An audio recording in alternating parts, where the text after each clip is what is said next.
mencapai surgamu, terangiku dalam setiap langkah hidupku. Karena ku tahu hanya Kau Tuhanku. Bismillahirrahmanirrahim. Assalamualaikum warahmatullahi wabarakatuh. Alhamdulillahilladzi ja'ala syahra ramadhana syahrul ibadah wa syahrul istifada wa syahrul maghfirah. Asyhadu an la ilaha illallah wahdahu la syarika lah wa asyhadu anna sayyidana Muhammadan abduhu wa rasuluhu la nabiyya ba'dah. Allahumma fassalli wa sallim wa barik ala sayyidina wa habibina wa syafi'ina wa qurrati a'yunina wa maulana Muhammadin wa ala alihi wa ashabihi wa man tabi'ahum bi ihsan ila yaumiddin. Qalu rabbi ishrah li sadri wa yassir li amri wahlul 'uqdatam min lisani yafqahu qawli bi rahmatika ya arhamar rahimin walhamdulillahi rabbil alamin. Yang sama-sama kita hormati DKM Masjid Baitur Rahman, insyaallah senantiasa mendapatkan limpahan kasih rahmat dan berkah. Para asatidzah, dewan guru, sesepuh semuanya yang mohon maaf tidak saya sebutkan satu persatu, mobil khusus pada jemaah bapak-bapak serta ibu-ibu salat tarawih yang insyaallah kita mengharapkan rahmat dan barakah dari Allah Subhanahu wa taala. Mudah-mudahan Allah menerima salat kita, saum kita, zikir kita, bacaan kita, semuanya diterima oleh Allah Subhanahu wa taala. Amin ya rabbal alamin. Ketika Ustaz Nanang ngumumin Ustaz Wahyudin, wah ternyata produk dalam negeri. Jamaah kita ini di Masjid Baitur Rahman. Salam silaturahmi semuanya. Amin ya rabbal alamin. Pak, sekarang kita berada di tanggal berapa Ramadan? Berapa? Tergantung ya. Tergantung. Ya kita pakai punya pemerintah aja lah. 28. Setelah 28, 29. Setelah itu Lebaran. Mau Lebaran apa Idul Fitri? Nah, jujur, mau Lebaran apa Idul Fitri? Idul. Emang bedanya apa? Apakah beda antara Idul Fitri dengan Lebaran? Ini pertanyaan kita. Orang kadang-kadang nyebutin selamat hari raya Idul Fitri, puasanya enggak, qiyamul lailnya enggak. Kadang-kadang juga ada yang mengatakan Lebaran. Apa bedanya? Kalau yang namanya Lebaran, orang yang enggak puasa juga ikut Lebaran. Yang namanya Lebaran, orang yang pakai baju baru juga ikut Lebaran. Orang yang enggak sholat taraweh juga ikut Lebaran. Tapi pertanyaan buat kita semuanya adalah, apakah orang yang ikut nanti Lebaran ini dikatakan Idul Fitri atau yang dikatakan dengan kembali kepada fitrah? Apa makna daripada fitrah? Hadis lain kanjeng Nabi kita Muhammad sallallahu alaihi wa ala alihi wa sahbihi wasallam, beliau mengatakan kullu mauludin yuladu ala al-fitrah.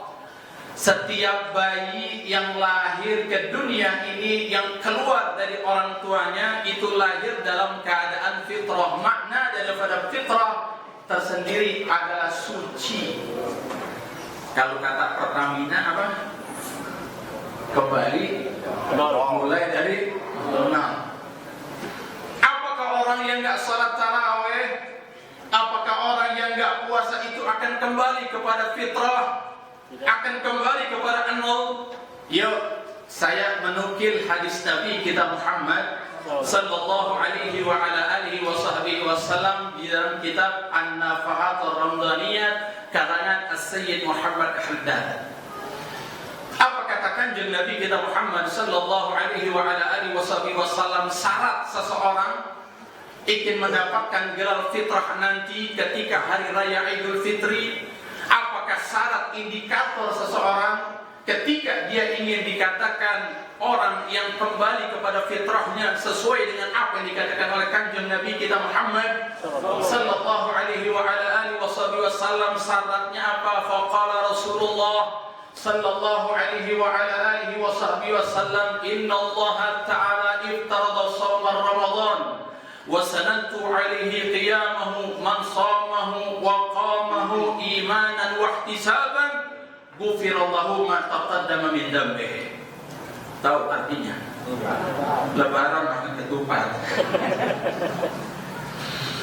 Kanjeng Nabi di dalam hadis dari kitab An-Nafathur Ramadaniyah beliau mengatakan inna Allah ta'ala iftarada shaum Ramadan.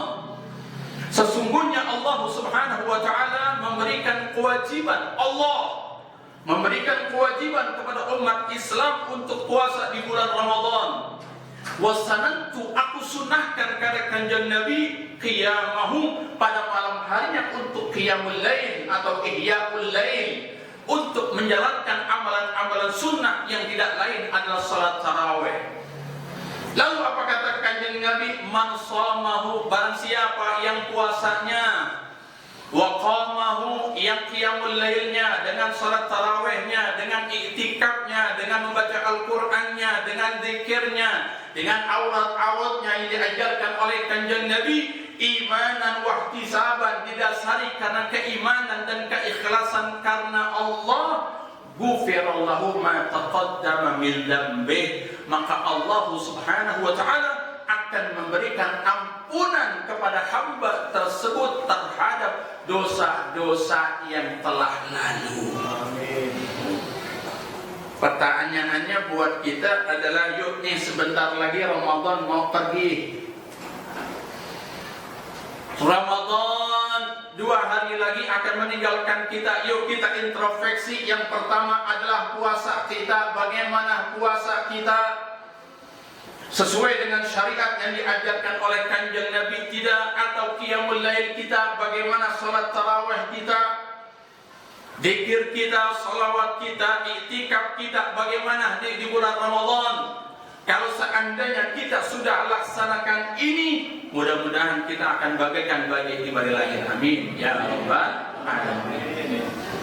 Ini adalah saya mengatakan salah satu tujuan, walaupun kalau seandainya kita buka tentang masalah ayat Al-Baqarah la'allakum tattaqun, itu indikatornya sangat banyak. Tapi satu indikator ini adalah agar Allah Subhanahu wa taala menjadikan kita fitrah bagaikan bayi yang baru lahir.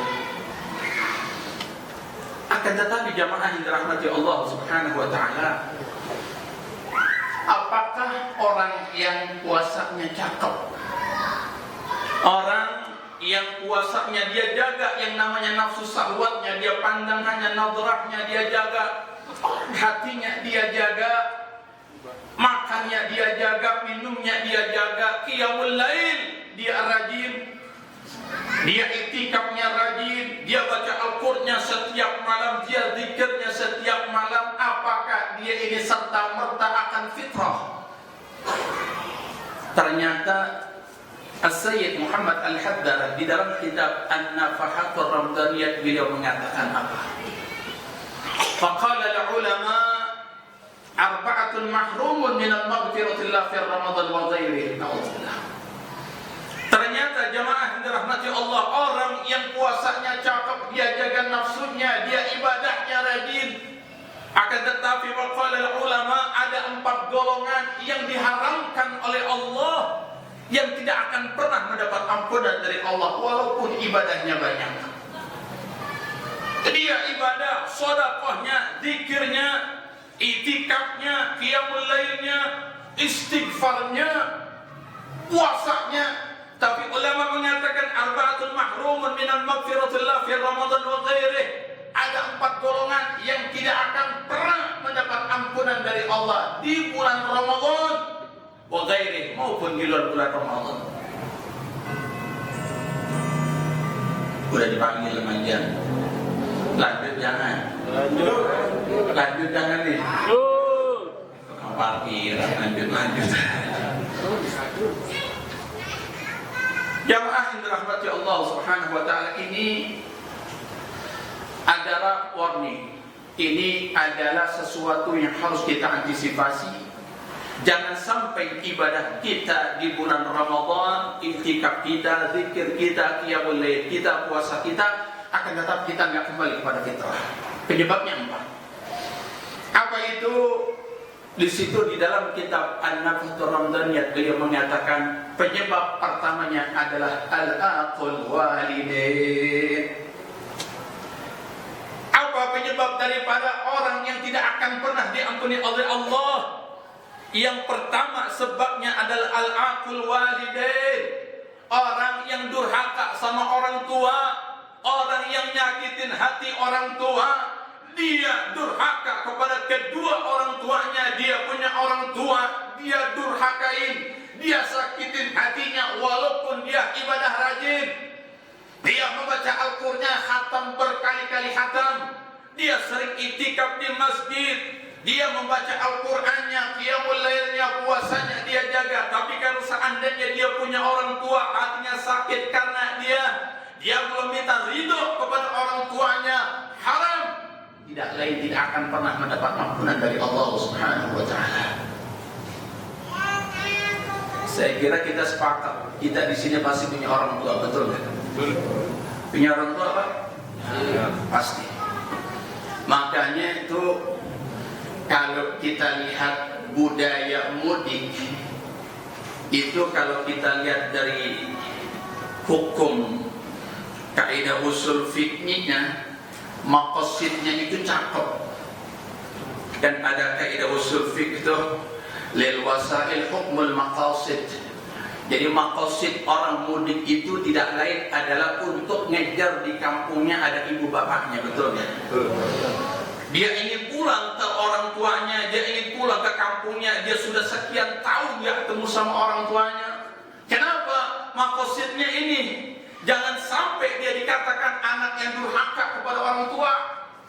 Dia kejar itu, dia relakan uangnya, dia relakan waktunya. Kenapa? Ingin ngejar lari mencari ridho kepada orang tua. Ngomong-ngomong ini belum ada mudik. Tahu dokter eliminasi deh. Habis bala. Nggak punya kampung. Jadi itu Pak. Jadi al-aql walidain, orang durhaka kepada orang tua, hati-hati. Walaupun antum ibadah banyak, punya orang tua antum sakitin dan meminta ridhonya kepada orang tua, hati-hati. Antum gak akan pernah fitrah, na'udzubillah min dzalik. Itu di dalam kitab Tanbihul Ghafilin karangan Syekh Abdul Razak As-Samagandi. Bahkan beliau menukil hadis Nabi kita Muhammad sallallahu alaihi wa ala alihi wasallam. Sebenarnya hadis ini yaitu tentang masalah sahabat Nabi yang bernama Sayyidina Al-Qamah. Di mana Sayyidina Al-Qamah ini dia lebih mengutamakan istrinya bila dibandingkan dengan ibunya, sampai-sampai ketika wafat ibunya itu tidak ridho kepada Al-Qamah. Padahal Al-Qamah adalah orang yang rajin sedekah, orang yang rajin baca ibadah, orang yang rajin membaca Al-Quran. Tapi apa kata Kanjeng Nabi kita Muhammad sallallahu alaihi wasallam dalam kitab Tanbihul Ghafilin ketika Sayyidina Al-Qamah itu dikubur, faqala Rasulullah sallallahu alaihi wa ala alihi wasallam, ya ma'asyiral muhajirin wal ansar, man faddala zawjatahu ala ummihi fa alaihi la'natullah wa lam yuqbal minhu sarfun wala adlun, atau kama qala Rasulullah sallallahu alaihi wasallam. Rasulullah mengatakan, wahai kaum muhajirin wal ansar, man faddala zawjatahu ala ummih, barang siapa ada di antara kalian yang lebih mengutamakan istrinya daripada ibunya. Ibunya susah dia biarkan, ibunya enggak makan dia biarkan karena Al-Qamah takut kepada istrinya. Orang yang semacam kayak gini fa alaihi la'natullah, akan mendapat laknat Allah. Wala yuqbal minhu sarfun wala adlun, tidak akan pernah sekali-kali amal ibadahnya yang sunnah maupun yang wajib diterima oleh Allah. Na'udzubillahi min dzalik. Jangan sampai kita termasuk ini. Ini yang pertama, kalau kita bahas panjang bisa subuh entar kelar. Yang kedua, yang termasuk yang gak akan pernah diterima oleh Allah adalah al-musyahin atau al-musyahana. Apa makna musyahana? Yaitu orang yang gedeg, tahu gedeg? Orang yang gak suka, orang yang marah sama orang lain lebih daripada 3 hari. Kalau seandainya antum sampai Ramadan akhir, Idul Fitri, belum mau maaf-maafan kepada tetangga yang mungkin pernah selek atau emosi dengan orang lain, mungkin dia itu berbuat salah kepada kita, atau sebaliknya kita berbuat salah kepada tetangga kita. Walaupun antum ibadahnya banyak, rajin ke masjid, itikafnya banyak, menghatamkan Al-Quran, haram hukumnya mendapat ampunan dari Allah Subhanahu wa Ta'ala. Sebab kenapa? Ini termasuk daripada orang-orang yang musyahana, orang yang di hatinya masih memiliki rasa ketidaksukaan kepada saudaranya, rasa dengki kepada saudaranya, benci kepada saudaranya. Jangankan sama orang lain, terlebih-lebih kepada saudara kandung kita. Yuk coba kita lihat bagaimana hubungan kita dengan anak kita, hubungan kita dengan saudara kita, hubungan kita dengan famili kita. Apakah di bulan Ramadan ini sudah baik atau belum? Kalau seandainya belum, yuk kita perbaiki daripada sekarang. Sebab kenapa? Jangan sampai kita termasuk daripada orang-orang yang diharamkan oleh Allah Subhanahu wa Ta'ala. Makanya ajaran kanjeng Nabi kita Muhammad sallallahu alaihi wa ala alihi wasallam dalam satu hadis yang beliau mengatakan apa? Faqala Rasulullah sallallahu alaihi wa ala alihi wasallam, "Ma min muslimaini yaltaqiyani falyatasafahani illa ghufira lahuma qabla an yatafarraq." Atau kama qala Rasulullah sallallahu alaihi wa ala alihi wasallam. Apa kata Rasul? Ma min muslimaini yaltaqiyani, apabila ada 2 orang muslim bertemu, yaltaqiyani falyatasafahani, kemudian dia itu bersalaman. Salaman yang benar begini ya Pak, bukan salam begini kan? Corona udah gak ada insyaallah, amin. Jadi gini nih, salaman yang dianjurkan oleh kanjeng Nabi bukan begini, bukan. Tapi antara ujung ini sama ujung ini ketemu, cakep. Ini salaman yang benar. Apa kata Rasul? Yaltaqiyani falyatasafahani, kemudian 2 orang tersebut bersalaman, illa ghufira lahum qabla an yatafarraq, niscaya Allah Subhanahu wa Ta'ala akan mengampuni dosa kedua orang tersebut sebelum salam terpisah. Makanya ada di antara kita budaya salaman ketika lebaran, betul nggak? Jangan lupa kalau ada bocah lu pesen, jangan salaman doang, tuh bocah nungguin begini, kasihlah warna hijau atau biru atau merah. Coklat 5.000. Ya, falyattaqiyani falyatasafahani, ketemu itu dosanya itu cuma nggak kelihatan aja Pak. Mungkin kalau kita kasyaf kalau kita muka kita dibuka oleh Allah, itu mungkin dosa itu apa jatuh tuh, rontok semua, cuma kita nggak lihat. Terus ya tunggu sebentar ya saya akhir, nama dosanya banyak kami tunggu. Ya nggak begitu juga. Ya, artinya jangan sekali-kali kita hilangkan budaya ini. Yuk kita salaman ketemu dengan saudara, assalamualaikum. Mungkin kita pernah kesal, mungkin karena kita emosi dan sebagainya. Yang ketiga, karena udah waktu juga. Yang ketiga, kata Rasulullah dalam kitab An-Nafdhur Ramdhabiyat Sayyid Muhammad Al-Hadar, beliau mengatakan Al-Qati Ar-Rahim, orang yang memutuskan tali silaturahim. Ini yang diharamkan oleh Allah. Makanya kalau seandainya yang saya tahu budaya di kampung saya, Pondok Pucung gitu, mungkin Indonesia. Kalau seandainya kita punya saudara yang jauh, ya walaupun kita bawa sirup saku sama biskuit, ya kita datang ke sana. Tujuannya apa? Yuk kita datang ke rumah paman, yuk kita datang ke rumah encing, yuk kita datang ke rumah encang, ngapain? Yuk kita sambung tali silaturahim, kita salaman ke sana. Tujuannya apa? Agar tidak termasuk orang-orang yang digolongkan tidak mendapat ampunan. Itu adalah 3 golongan yang diharamkan. Sedangkan golongan yang keempat saya yakin nggak ada di sini insyaallah. Apa itu? Al-mudminul khamr, yaitu orang yang biasa minum minuman keras.